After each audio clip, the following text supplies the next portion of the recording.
Good evening and thank you for joining us.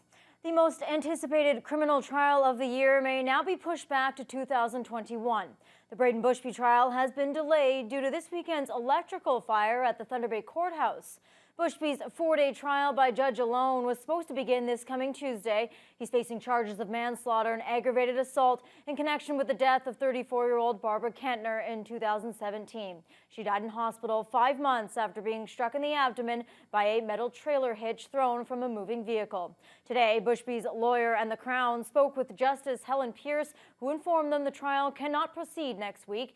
The courthouse has been closed all week due to fire damage, and there's no set date for when it can reopen. A case conference will be held tomorrow to try to set a new trial date for later this year or early 2021. This is the third time that Bushby's trial has been delayed. The Ford government is scrambling to clarify its advice on gatherings over the Thanksgiving weekend. This comes after Premier Ford seemed to contradict the advice of provincial medical officials, and the Premier is also offering assurances he has no plans right now to impose more restrictions on so-called COVID-19 hotspots. Colin DeMello reports. As Ontario battles the second wave, Premier Doug Ford sought to reassure business owners today that new restrictions are not under consideration. Am I going to destroy 7,600 businesses, over 20 people? I can't put 76,000 people in their livelihoods and just shut them down. They're barely holding on by their fingernails right now. But the struggles of those small business owners are getting much worse this month as they face a massive tax bill that was put off during the pandemic. The Ford government spent $10 billion in its pandemic aid package to defer taxes for thousands of businesses in this province. That measure came to an end on October 1st. The bills are now due, and the government is looking to collect. Of course, we hope that we'll get 100%. But of course, given the number of businesses that are maybe struggling, it won't be 100%, but as close to 100% as we can. Critics say with second wave uncertainty, it's the wrong time. Just go talk to people on Main Street. They can't pay their rent. They don't need the tax man chasing them down. Others believe tax forgiveness should be the strategy. We've been saying all along that a lot of these deferrals need to be transitioned into grants, especially for those sectors that have been the hardest hit. The government didn't make any commitments today, but said as the situation evolves, so too will their response. The Premier also had to issue somewhat of a correction today on Thanksgiving gatherings. Yesterday, he said this about his own family feast. You know, I have a big family, and I told Carla, I said, you know, and she knows, we have no more than 10. Today, the Premier was forced to backtrack. This Thanksgiving, we're asking that you spend the holiday with just your household. That means sitting down to dinner with only the people you live with. And yesterday I spoke with my wife Carla, and that's exactly what we'll be doing. A necessary correction to end the confusion created by the Premier himself. Thunder Bay's Gateway Casino is finally slated to reopen its doors this weekend. The facility has been closed since the onset of the pandemic in March, but it's now one of 11 Ontario casinos announced to resume gaming operations in a heavily scaled-down fashion. Corey Nordstrom has more. Thunder Bay's Gateway Casino will be open for the first time in 7 months this Saturday. The company has recalled 33 of their 136 employees, and from 9 in the morning to 1 a.m., a maximum of 50 customers will be allowed into the facility at one time. The union representing Gateway workers says for the most part, they are anxiously awaiting a return to the job. Obviously, there's some concerns and perhaps anxiety on their part. We have assembled our health and safety committee.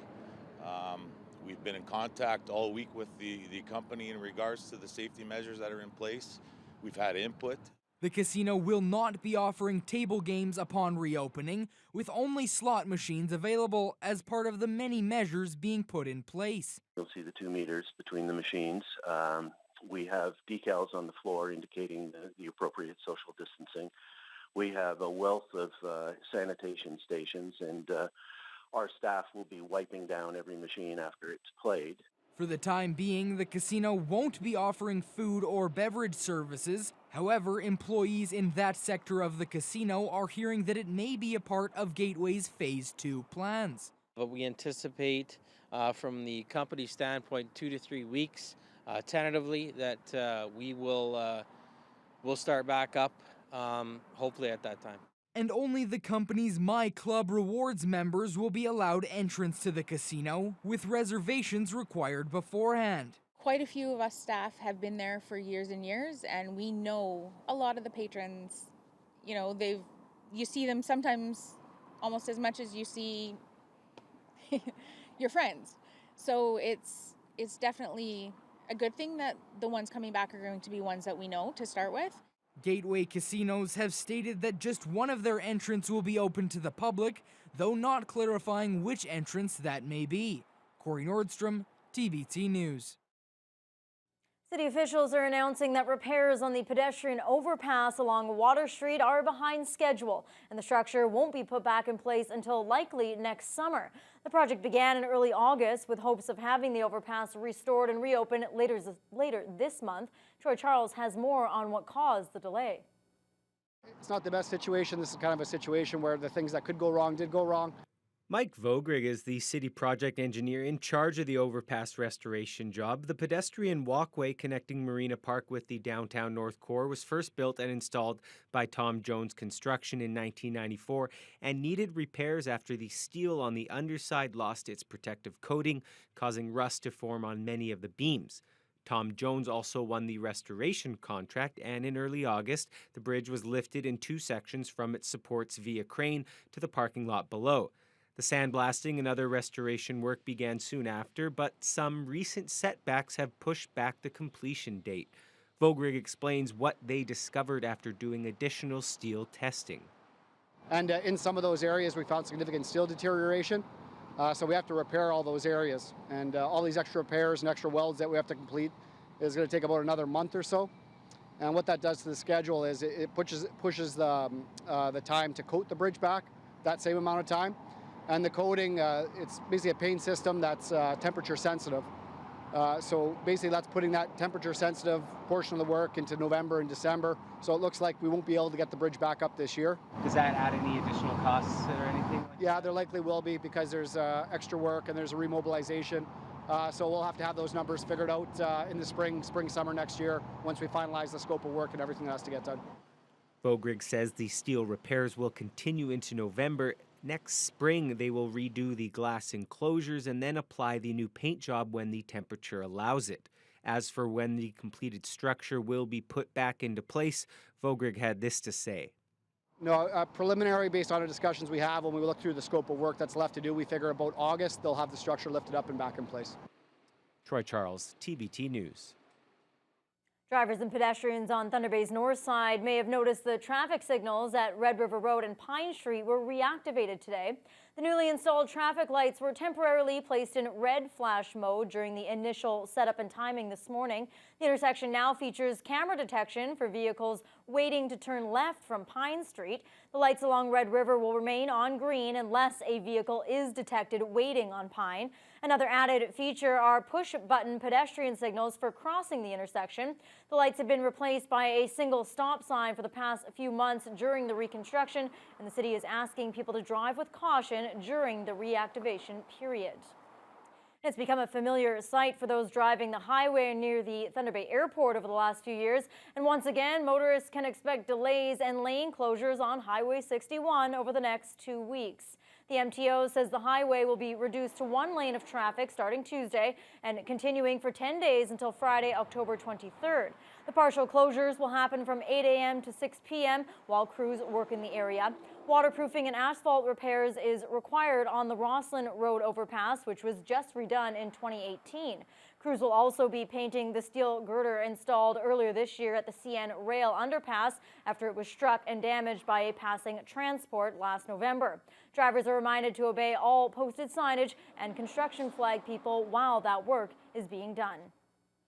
Officials with Operation Red Nose have been forced to cancel the service this year, of course, due to the pandemic. Today's announcement affects all of Ontario, including Thunder Bay. The annual ride service is held every December to encourage safe and responsible commutes after holiday events. The service, organized locally by St. John Ambulance, is provided free of charge with the help of volunteers. However, patrons do usually make donations, and in past years, the initiative has raised up to $25,000 for St. John's and its programming. Red Nose has been operating for the past 12 years, and volunteer coordinator Brian Edwards says he's extremely disappointed about the cancellation. It's going to be a big loss. St. John Ambulance this year, because of the COVID-19 outbreak, we've had to cancel a number of our staple programs. Canceling Operation Red Nose, without those funds coming in, that's a lot of money that is taken away directly from our youth programs. Without Operation Red Nose, Edwards is encouraging people to be safe and plan ahead this holiday season. He says his team is working on an educational and awareness campaign in November to ensure their message and mission is still being heard across northwestern Ontario. The Lac Seul Police Service has laid 15 charges against a Kedjik Bay man following an investigation into a sexual assault and forcible confinement incident.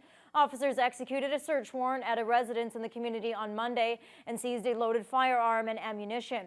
Some of the charges faced by the 59-year-old include assault with a weapon, sexual assault, forcible confinement, and 5 separate firearms-related offenses. Lac Seul police are continuing to investigate and believe there may be additional victims who have not yet come forward. And starting today, people in Ontario can get their flu shot. The province is doing a staggered rollout over the next few weeks. Experts have stressed the importance of getting it this year. They hope to prevent hospitals from getting overwhelmed with flu and COVID-19 patients. The Ontario Medical Association says on average, only about 40% of Canadian adults get the shot each year. Matawa First Nations wants to ensure all of its members have access to a Thanksgiving feast this year. Matawa's Environmental Services Group, called Four Rivers, handed out several tons of produce this afternoon. Around 5,000 kilograms of carrots, potatoes, apples, pumpkins, and more was harvested this year from the 1-acre Matawa Garden in Slate River Valley. Much of that food was distributed free of charge to First Nation members at Matawa's Court Street office this afternoon, just in time for Thanksgiving. Four Rivers manager Sarah Cockerton says Matawa has delivered food to on-reserve members throughout the summer as well. Food security, as we saw very early on in the pandemic, was a major concern. While this food is being directly picked up by our off-reserve members, mostly who live in town, we saw so fast as communities were shutting down and transportation systems were shutting down. That was a major issue. So that became a major priority for Matawa.